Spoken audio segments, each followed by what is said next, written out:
नाही, त्यांनी काही जरी चेक केलं तरी जर काही वेडोवाकडं असेल तर सापडेल.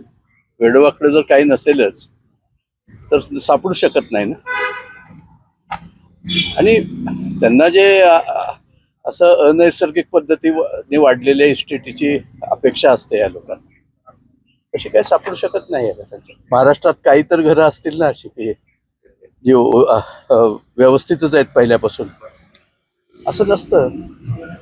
सगळ्या पुढाऱ्यांना एकाच तागड्यात तुम्ही तोलू शकत नाही ना. अधिकाऱ्यांकडून असा विलंब का लावला जातो? नाही, व्हेरी गुड. 48 तास झालं. अधिकारी फार चांगले आहेत. प्रत्येक कागद ते बघतात. कोणाबद्दल आम्हाला तकलीफ नाही.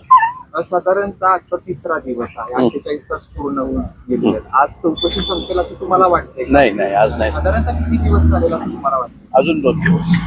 अजून 2 दिवस चालेल. 2 दिवस चालेल. साधारणतः काय काय आता चौकशी आणखी नेमकी काय काय चेक करताय? साधारणतः पुण्यात तिथे चौकशी थांबवली असं ते थांबलं सगळं. नेमकं पुढचं काय झालं? काय नाही, कागदपत्र वगैरे चेक करतायत, व्यवहार चेक करतायत. काय निघणार आहे? काही निघणार नाही. राजकीय हेतून किंवा राजकीय पद्धतीने ही चौकशी लावली गेली असं कार्यकर्त्यांचं म्हणणं नाही, तुम्हाला मला नाही वाटत तसं. तुम्हाला कसं वाटतं? नाही, तसं वाटत नाही मला.